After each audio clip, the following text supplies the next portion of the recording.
గురిజాడ అప్పారావు ఆంధ్రదేశానికి అంకితమైనటువంటి మహాకవి.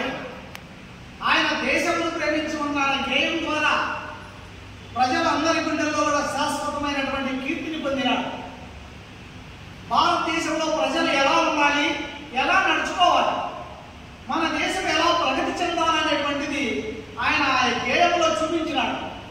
దేశమును ప్రేమించుమన్నా మరచి అన్నది పెంచుమన్నా వట్టి మాటలు కట్టి పెట్టోయ్ గట్టి మేతల పెట్టబోయ్ పూని ఏదైనా ఒక మేల్ పూచి జనులకు చూపబోయ్ సొంత లాభము కొంత మానుక పొరుగు వారికి తోడుపడబోయ్ దేశాభిమానము నాకు కొద్దని వట్టి గొప్పలు చెప్పుబోయ్ పూని ఏదైనా ఒక్క మేల్ పూచి జనులకు చూపబోయ్ సొంత లాభము కొంత మానుక పొరుగు వారికి తోడుపడబోయ్ దేశాభిమానము నాకు కొద్దని వట్టి గొప్పలు చెప్పుకోబోయ్ దేశము